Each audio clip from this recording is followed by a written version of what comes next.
ಭಾರತ್ ಬಂದ್ ಹಿನ್ನೆಲೆಯಲ್ಲಿ ಬೆಳಗಿನಿಂದನೇ ಹಲವು ಕಾರ್ಮಿಕ ಸಂಘಟನೆಗಳು ಬೀದಿಗಿಳಿದು ಪ್ರತಿಭಟನೆ ನಡೆಸ್ತಾ ಇರೋದನ್ನ ಗಮನಿಸಿದ್ವಿ. ಬಸ್ಗಳು ಹೊರಡೋದಕ್ಕೆ ರೆಡಿಯಾದಂತಹ ಸಂದರ್ಭದಲ್ಲಿ ರಸ್ತೆ ಮೇಲೇನೆ ಮಲಗಿ ಬಸ್ ಸಂಚಾರಕ್ಕೆ ಅಡ್ಡಿಪಡಿಸಿದ್ದನ್ನು ಕೂಡ ಗಮನಿಸಿದ್ವಿ. ಈಗ ನೋಡ್ತಾ ಇದೀವಲ್ಲ, ರಾಯಚೂರಿನಲ್ಲಿ ಇವತ್ತು ಕಾರ್ಮಿಕ ಸಂಘಟನೆಗಳು ನೂರಾರು ಮಂದಿ ಒಟ್ಟಿಗೆ ಸೇರಿ ಬೈಕ್ ರ್ಯಾಲಿಯನ್ನು ನಡೆಸ್ತಾ ಇರುವಂತಹ ಸಂದರ್ಭವನ್ನು ಗಮನಿಸ್ತಾ ಇದ್ದೀವಿ. ಇಲ್ಲಿ ಕೇಂದ್ರ ಸರ್ಕಾರದ ಕಾರ್ಮಿಕ ವಿರೋಧಿ ನೀತಿಗಳು ಅಂತ ಅವರೇನು ಪರಿಗಣಿಸಿದ್ದಾರೆ ಅದರ ವಿರುದ್ಧವಾಗಿ ಘೋಷಣೆಗಳನ್ನು ಕೂಗ್ತಾ ಪ್ರತಿಭಟನೆಯನ್ನು ನಡೆಸ್ಕೊಳ್ತಾ ಮುಂದೆ ಹೋಗ್ತಾ ಇರುವಂತಹ ಸಂದರ್ಭವನ್ನು ಗಮನಿಸ್ತಾ ಇದ್ದೀವಿ. ಇದರ ಜೊತೆಗೇನೆ ಪರ ಹಾಗೆ ವಿರೋಧವಾದಂಥ ಚರ್ಚೆಗಳು ಈ ಸಂದರ್ಭದಲ್ಲೂ ಕೂಡ ಬಹಳ ವ್ಯಕ್ತ ಆಗ್ತಾ ಇರುವಂತಹ ಸನ್ನಿವೇಶ ಇದು.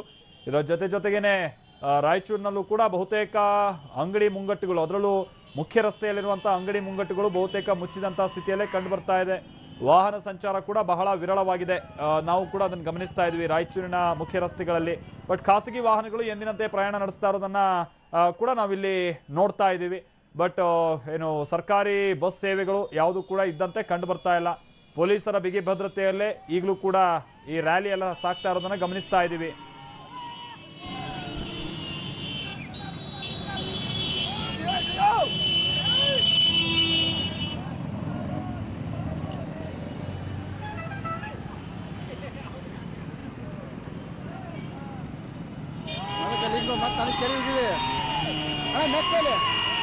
ಯಾವ ಕಡೆ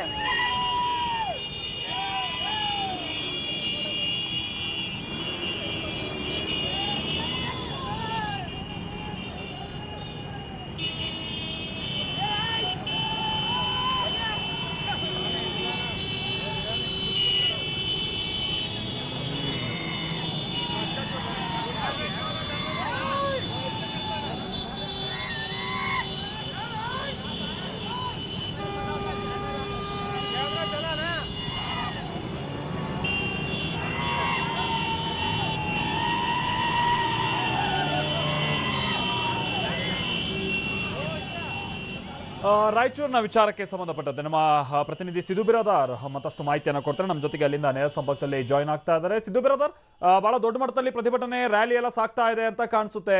ಬಂದ್ಗೆ ಈ ಹಂತದಲ್ಲಿ ಯಾವ ಮಟ್ಟಿಗಿನ ಪ್ರತಿಕ್ರಿಯೆ ವ್ಯಕ್ತ ಆಗ್ತಾ ಇದೆ? ಸಿದ್ದು ಬಿರಾದಾರ್, ಏನ್ ಕತೆ, ಅಪ್ಡೇಟ್ಸ್ ಕೊಡ್ಬೋದಾ? ಮಲ್ತೇಶ್, ಈಗಾಗಲೇ ಭಾರತ್ ಬಂದ್ಗೆ ಬಿಸಿಲನಾಡು ರಾಯಚೂರು ಜಿಲ್ಲೆಯಲ್ಲಿ ಸಾಕಷ್ಟು ಒಂದು ಉತ್ತಮ ರೆಸ್ಪಾನ್ಸ್ ಸಿಕ್ಕಿದೆ ಅಂತ ಹೇಳಬೇಕಾಗುತ್ತೆ. ಒಂದು ರೀತಿ ಮಿಶ್ರ ಪ್ರತಿಕ್ರಿಯೆ ವ್ಯಕ್ತವಾಗ್ತಾ ಇದೆ. ಬೆಳಗ್ಗೆ 6 ಗಂಟೆಯಲ್ಲಿ ಬಸ್ ಸಂಚಾರ ಸಂಪೂರ್ಣವಾಗಿ ಜಿಲ್ಲೆಯಾದ್ಯಂತ ಸ್ಥಗಿತಗೊಂಡಿರೋ ಕಾರಣಕ್ಕಾಗಿ ಪ್ರಯಾಣಿಕರು ಪರದಾಡುವಂಥ ದೃಶ್ಯ ಕೂಡ ನಮಗೆ ಕಂಡು ಬಂತು. ರಾಯಚೂರು ನಗರದ ಕೇಂದ್ರ ಬಸ್ ನಿಲ್ದಾಣದಲ್ಲಿ ರಾತ್ರಿ ಹೊತ್ತಲ್ಲಿ ಹೈದರಾಬಾದ್, ಬೆಂಗಳೂರು ಮೂಲದಿಂದ ಬಂದಂಥ ಅನೇಕ ಪ್ರಯಾಣಿಕರು, ಗ್ರಾಮೀಣ ಪ್ರದೇಶದ ಹಳ್ಳಿಗೆ ಹೋಗಿ ಪ್ರಯಾಣಿಕರು ಸಾಕಷ್ಟು ಪರದಾಡಿದ್ರು. ಅವರು ಖಾಸಗಿ ವಾಹನಗಳ ಮೊರೆ ಹೋದಂಥ ಪ್ರಯಾಣಿಕರಿಗೆ ಖಾಸಗಿ ವಾಹನದವರು ಸಾಕಷ್ಟು ಸುಲಿಗೆ ಕೂಡ ಮಾಡ್ತಕ್ಕಂಥ ದೃಶ್ಯ ಕೂಡ ಕಂಡು ಸಿರುವಾರು, ಮಾನವಿ, ಸಿನ್ನೂರು, ಲಿಂಗಸೂರು, ದೇವದುರ್ಗ ತಾಲೂಕು ಕೇಂದ್ರಗಳು ತೆರಬೇಕಾದಂಥ ಪ್ರಯಾಣಿಕರಂತೂ ಸುಲಿಗೆ ಹೆಚ್ಚಿನ ಹಣ ಶುಲ್ಕವನ್ನು ಸುಲಿಗೆ ಮಾಡ್ತಕ್ಕಂಥ ದೃಶ್ಯ ಕೂಡ ನಮಗೆ ಕಂಡು ಬಂತು. ಈಗ ಪ್ರತಿಭಟನಾಕಾರರು ಬೃಹತ್ ರ್ಯಾಲಿಯನ್ನು ಮಾಡ್ತಾ ಇರತಕ್ಕಂಥದ್ದು ರಾಯಚೂರು ಪ್ರಮುಖ ಬೀದಿಗಳಲ್ಲಿ ಗಂಜ್ ವೃತ್ತ ಇರಬಹುದು, ತೀನ್ಕಂದಿರ್ ಇರಬಹುದು, ಸೂಪರ್ ಮಾರ್ಕೆಟ್ ಇರಬಹುದು, ಪ್ರಮುಖ ರಸ್ತೆಗಳಲ್ಲಿ ಬೈಕ್ ಮುಖಾಂತರ ಬಲವಂತವಾಗಿ ಕೆಲವೊಂದು ಕಡೆ ಅಂಗಡಿಗಳನ್ನು ಬಂದ್ ಮಾಡ್ತಕ್ಕಂಥ ದೃಶ್ಯ ಕೂಡ ನಮಗೆ ಕಂಡು ಬಂತು. ಒಟ್ಟಾರೆ ಬೃಹತ್ ರ್ಯಾಲಿಯಲ್ಲಿ ಸುಮಾರು 200ಕ್ಕೂ ಹೆಚ್ಚು ಜನ ಕಾರ್ಮಿಕರು ನಗರದೆಲ್ಲೆಡೆ ಸುತ್ತಾಡಿ ಬಂದ್ ಮಾಡ್ತಕ್ಕಂಥ ದೃಶ್ಯ ಕೂಡ ಕಂಡು ಬಂತು. ಬಂದ್ಗೆ ಒಂದು ರೀತಿ ಉತ್ತಮ ರೆಸ್ಪಾನ್ಸ್ ವ್ಯಕ್ತವಾಗಿದೆ. ಕೆಲವೊಂದು ಕಡೆ ಅಂಗಡಿಗಳು ಓಪನ್ ಆಗಿದ್ರೆ, ಇನ್ನೊಂದು ಕೆಲವು ಕಡೆ ಬಂದ್ ಕೂಡ ಮಾಡಿದ್ದಾರೆ.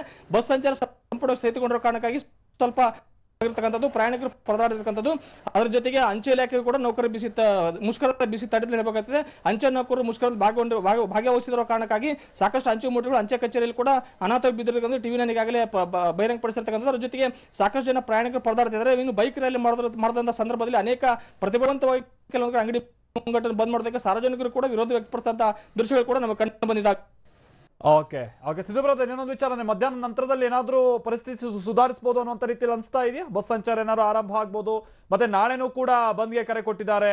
ಅದರ ವಿಚಾರವಾಗಿ ನಾವು ಸ್ವಲ್ಪ ಮುಂದಾಲೋಚನೆಯನ್ನ ಮಾಡೋದಾದ್ರೆ ಸಿದ್ದು ಬ್ರದರ್, ಏನ್ ಕತೆ? ವಿಭಾಗೀಯ ನಿಯಂತ್ರಕ ಶ್ರೀರಾಮ್ ಅವರನ್ನು ಸಂಪರ್ಕಿಸಿದಾಗ ಮಧ್ಯಾಹ್ನ ಸುಮಾರು 3 ರಿಂದ 4 ಗಂಟೆ ಸುಮಾರಿಗೆ ಪರಿಸ್ಥಿತಿ ನೋಡಿಕೊಂಡು ಬಸ್ ಅನ್ನು ಓಡಿಸ್ತೀವಿ ಅಂತಕ್ಕಂಥ ಮಾಹಿತಿಯನ್ನು ಕೊಟ್ಟಿದ್ದಾರೆ.